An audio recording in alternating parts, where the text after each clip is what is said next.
I'm Dr. Gerald Deas. Welcome to the Health Center from Downstate Medical Center. You ever hear the word disparity? Disparity, despair, disparity.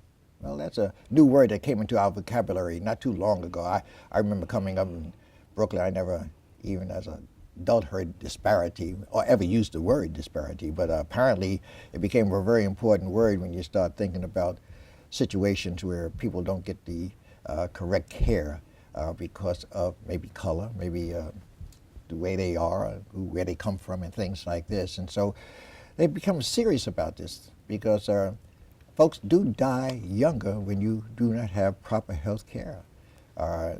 You know, when you're treated like a cold, and it could be pneumonia, or you have a long-term cold, and it could be TB, and you're spreading it all around the house and things like that, and nobody's bringing it to the attention that you might have needed an x-ray or a test for TB and things like this. Well, disparity exists in health.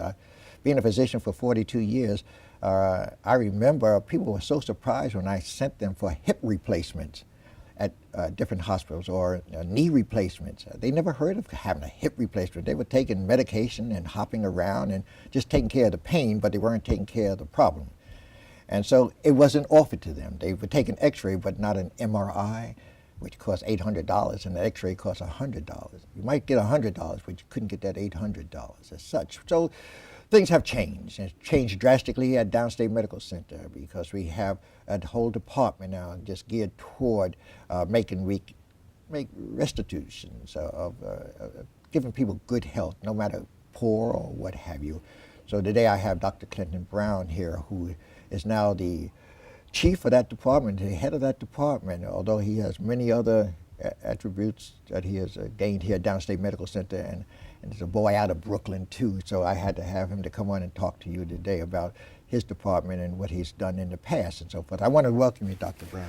Dr. Deas, it's my pleasure to be here today. Oh, thank you so much for being here. You know, Brown, a lot of times they see two African American physicians at one time. Sometimes that's kind of strange on television because we have not been even given that entree as black physicians on being on television to give health news. You know what I mean? Yeah, and so it's so I know what it was when Bill McCurry chose me way back in '87 to come on. It was a new thing to see a black physician come on. Oh yeah, and I watched your show with great interest. Yeah, right. You know, and you being a young person at that time, you know that's a possibility that you could do that also. What's holding you from that? But you went on and did some other things. Give us a little background. Coming out of Brooklyn, where'd you come from? Out of Brooklyn, what high school, things like this, so our young people out there know who you really are. I grew up in the Bedford-Stuyvesant section of Brooklyn, specifically Halsey Street.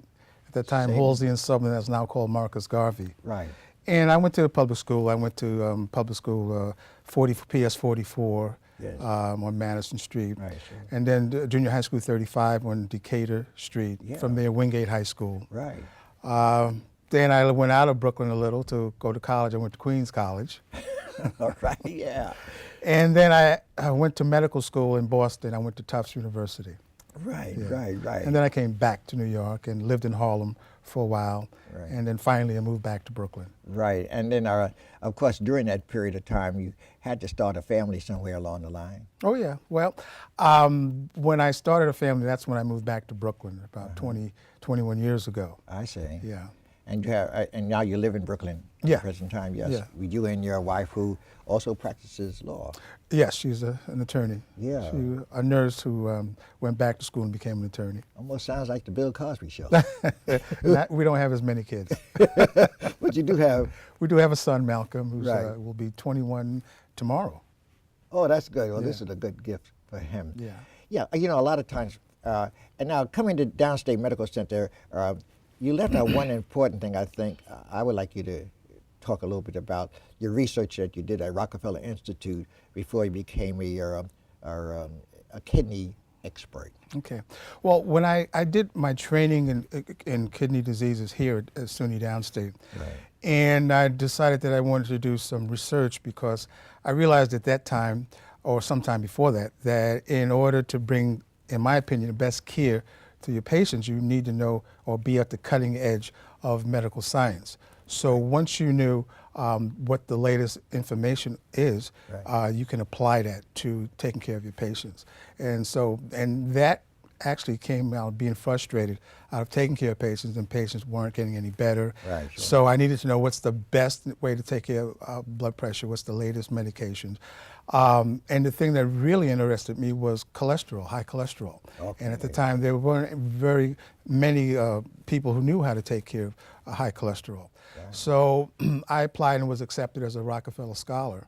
And I did research in lipid or cholesterol metabolism for 4.5 years. Oh, that's great. Yeah, so I was able to come back to Downstate and open up a lipid clinic where I would see patients with high triglycerides, high cholesterol, and so on. And I was able to continue to do clinical research along those lines. Right. Well, you know, like when you mentioned the word hypertension and even diabetes, African Americans certainly suffer from these diseases in a very aggressive manner, Oh, yeah. leading to kidney failure and heart failure. But you got on that other line of becoming an expert in kidney failure and leading to dialysis. Maybe you could just give us a little background on Yes. the dialysis. Well, one of the things that that concerned me was the fact that a lot of people in our community, in particular, have hypertension and diabetes, and that is a really bad combination in terms of leading to kidney failure. Okay. Indeed, the leading cause of kidney failure is diabetes, Right. and you throw on top of it hypertension, then that means that you're going to have a very high incidence of kidney failure. So we see a lot of that in our community. Right. And I was the director of dialysis for 12 years, so at Parkside. And Maybe you'd explain dialysis. dialysis is a way, once your kidneys fail, you cannot exist without some sort of replacement therapy. All right. Either you get a kidney transplant, or you have one or two types of dialysis. One is called hemodialysis, in which you sit and you are connected. Your bloodline is connected to a machine, and what happens is that the blood enters the what we call the artificial kidney, Right. and it cleanses the blood and also removes excess fluid. Right, okay. Okay, so, and that is life-sustaining. We have patients 20 years or more on dialysis. Okay, fine. People do all sorts of different jobs, school teachers, ministers, doctors, students, laborers, you know, so it is life-sustaining. The other type of dialysis is called peritoneal dialysis, I see. in which you run fluid into the abdomen, and that fluid dwells in the abdomen and allows all the impurities to enter into the fluid, and you run the fluid out. And that's a procedure that the individual handles themselves after Right. being taught. Right. So basically, there's 3 modes: transplantation and 2 types of dialysis. Well, I remember that we had many folks involved in kidney when I was here at Downstate in Kings County Hospital. Dr. Gerald Thompson. Yes. You know, he was involved, and Dr. Norma Goodwin. Yeah. And of course, the person I went to college with, and we were college mates at Brooklyn College, is Eli Friedman, who Yes. did a lot of the pioneering work in home dialysis or dialysis itself. So I know you've done many papers along with him. Oh, yeah. On kidney problems and dialysis and things like this. So it's a whole host of people that came out of Downstate that really did a remarkable job that affected the whole world. Oh, yeah. In a sense, Yeah. we were pioneers Yeah. here, you know, with Dr. Kuntz Yes. being the kidney transplant person, and wonderful. I think he's about one of the first black transplant surgeons in Absolutely, this country. yeah. And then we had another wonderful Dr. Distant, Yes. also who done transplant surgery.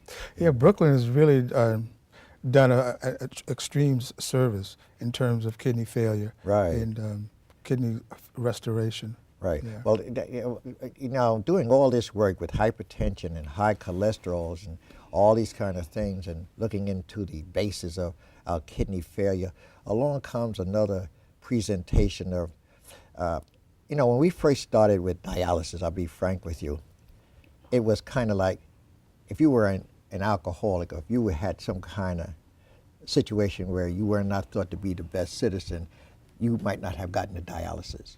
Okay. You Yeah. know, I mean, in my day, Yeah. coming a long time ago, you There know. was a committee to select who should go on dialysis because right. at the time it was expensive and there weren't too many centers doing dialysis. That's It's right. back in the early 70s. Surely. Or late 60s. And so there was a committee, and you had to demonstrate your worth Isn't that to something? society. That's right. Yeah. And that's where disparity came in, wasn't Yes, it? yes. Yeah. Because it was not offered to everyone. That's right. And the truth is that the thing that as long as you have kidney failure, that you should have the option of having some sort of replacement therapy. But That's that right. wasn't the case in the beginning. That's right. Yeah. Mainly because there were not that many centers when you Wasn't think that many about it, centers, or right. trained people. Right. You know, and Yeah. so consequently, if you were somebody high on the hog, politician or this, or you're thought to be very important for the neighborhoods and things like that, you got that dialysis before anybody else got it. Yeah. You know, and other Yeah. people just lingered and died Right. from kidney failure. And That's so correct.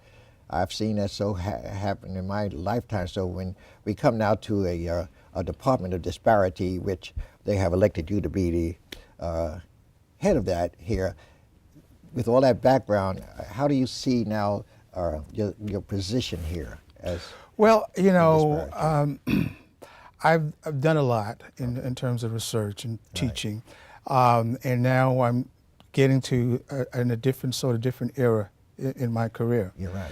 And that is to get engaged with the community, Right. and in training medical students and high school, college students, junior faculty about health disparity, Right.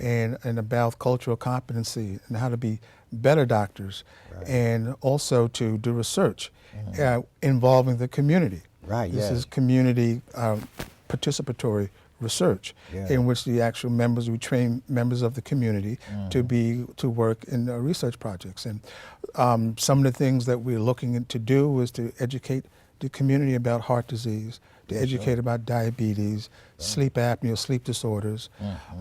So those things are all very important, and these are areas that are pretty profoundly overrepresented in our community. Yes. And you know, I go to church, of course, and I just sit sometime in the pew and just watch different people, whether it's obesity Yes.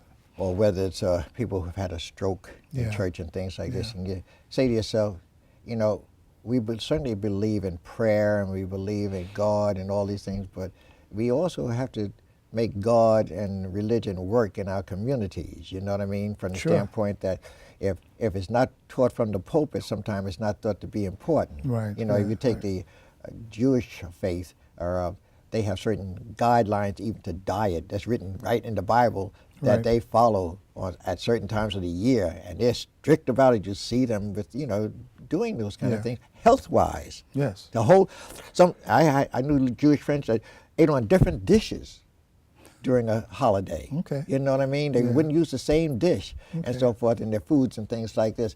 But what I'm saying is that we have to be able to do research among our own folks, because certain DNA things have definitely different in different races. Sure. And of course, the diseases that do not affect some group of people like it affects another group has to be recognized, Right. identified early, Right. and not just say, well, it's diet or this or that, to kind to stimulate them to want to take care of themselves, to take their medications. Yes. Let's take a certain diet and things like Right. that. Well, part of our responsibility is to intervene in terms of education. Okay. And I think that's very key. Right. And also, you'd have to involve the community Right. basically Oh, in the yes. work that's being done. That's You right. see, once they're involved in the actual research themselves, that means that research is going to be completed and That's done right. well. So our job, or my job, is to encourage people, Mm-hmm. to educate, and also to be in charge and direct, to make Right. sure that what we do is builds the capacity of the community-based organizations, Brilliant. increases the education and also the health of Right. the members of the community. Right. But you know, and I think where people are collected in great concentrations on a Sunday morning is the church. Oh, yeah. And I understand that you want to really work through churches to do some of this education, because one can teach another. That's You true. know, I mean, you might have only 300 in the congregation, but if 300 people that go out of that congregation, they're talking about what they learned that morning in church. Yeah. Or, you know, start Yeah. actually saying you're eating the wrong thing. Like you shouldn't eat that much salt. Just put that salt shaker down. Right. Things Yeah. like that. Yeah. That starts the education process across that table. And I agree. One of the places that I really like speaking at, in particular, are churches. Right, sure. And you're right. At those gatherings, usually the members of the audience begin to teach one another. Yeah. And the questions that they ask, one person might ask, the other one may be ashamed to ask. Sure. But they get that information when I answer the question. Right. And then everyone starts talking, and then you sort of have an interactive session. Surely. And that's where most people get educated that way. I remember Dennis and my family. We had a very large family we made for Thanksgiving, and so they would have a baked ham, for example. So I had an uncle that said he didn't want the ham, he wanted the fat of the ham. Oh, is that right? The outside fat, yeah. He would make a fat sandwich. Wow. You know what I mean? Now, if somebody did that today, you'd say, "What are you doing? Yeah. Making a fat sandwich?" Yeah. You know what I'm talking about? Yeah. But that's teaching, and it's funny when you think about it. But heck, when you come out of the South or from the islands or from different places where you have done certain things all your life, Right. but it was different in that situation because you ate garden-grown vegetables, Right. and all those other things along with And you were that. more active. And you were more active. Right. You walked to church. That's you right. didn't take a car to That's church. You right. didn't walk 2 miles to That's church. right. It's altogether different in the city. Yeah.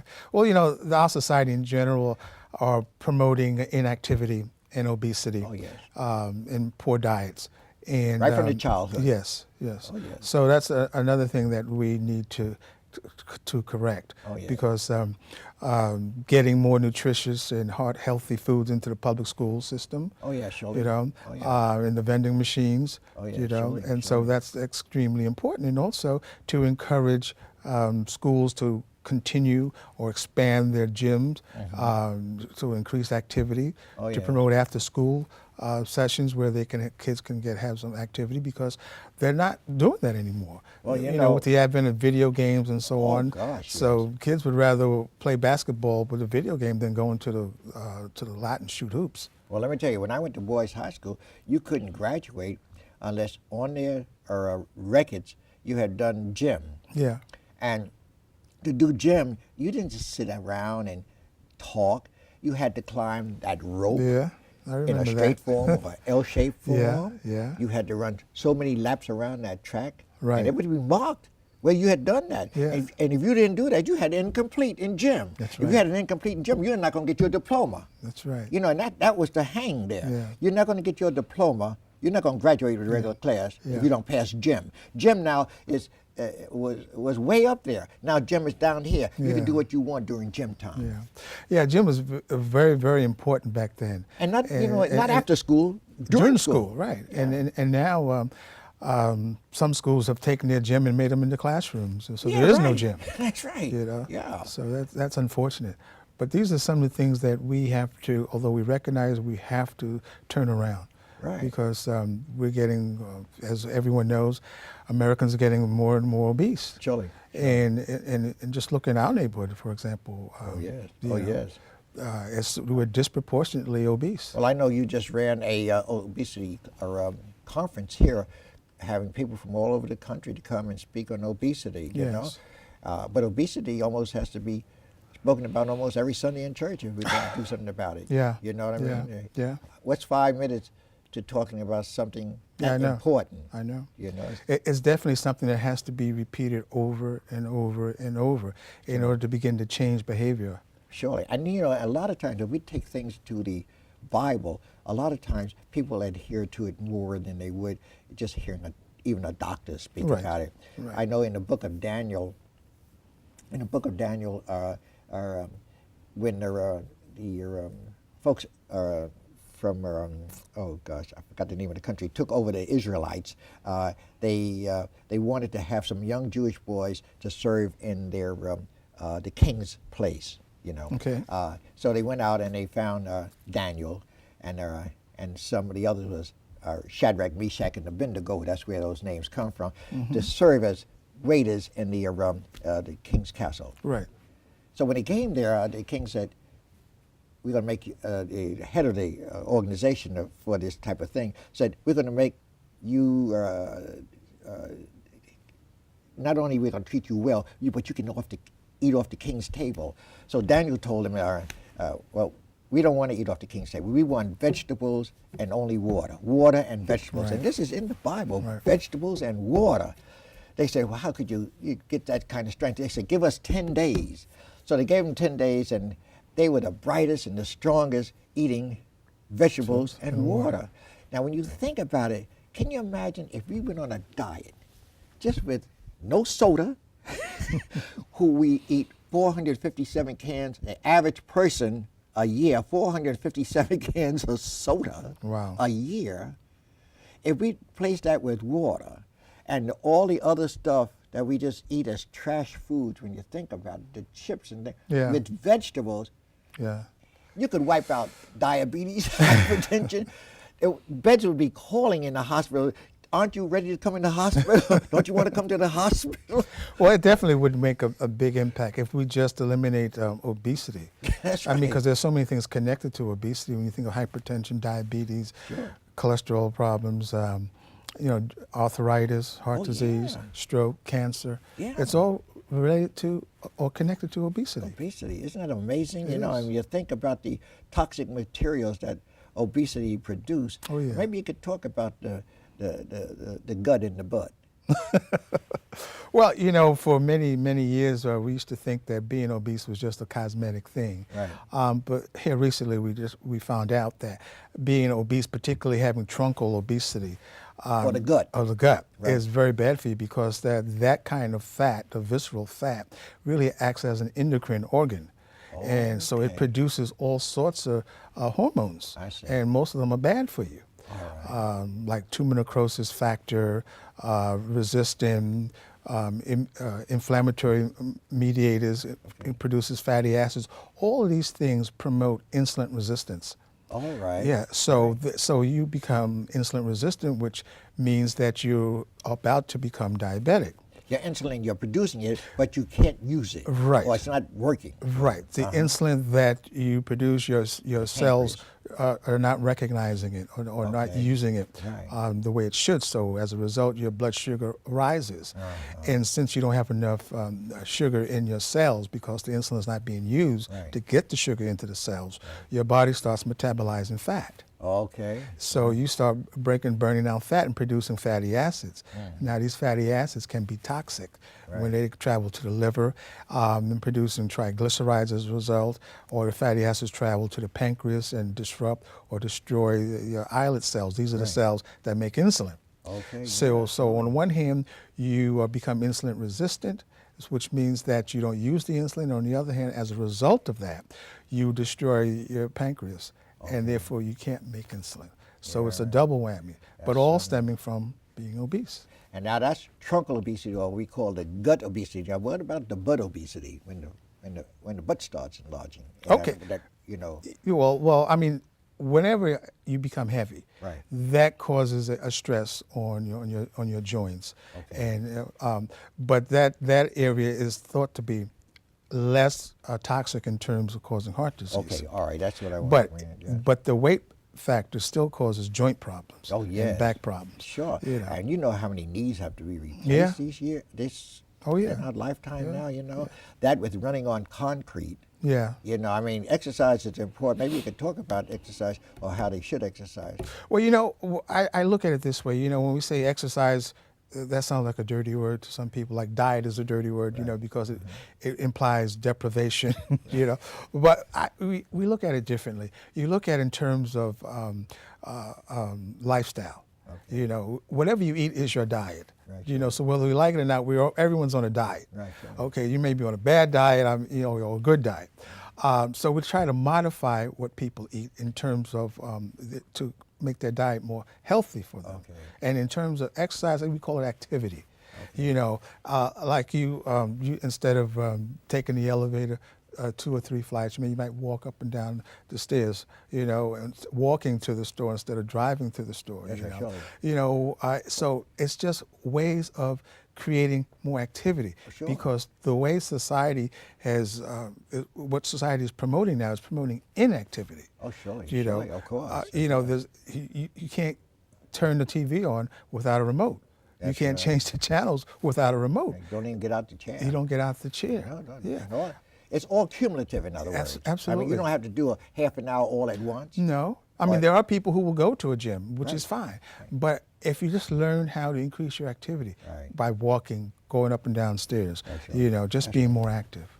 Well, Dr. Brown, this has been a tremendous discussion with you today, just to get to understand who you are here in the community, where you came out of here in the community, the work you've done in kidney disease, dialysis, and now with Disparity to try to prevent some of the diseases that we have. I want to welcome you, and we'll have more conferences together. Thank you very much, Doc. It's a pleasure to be here. Yeah. And to you folks out there, Dr. Deas and Dr. Brown says, keep healthy by doing the right thing, eating the right thing, and exercising.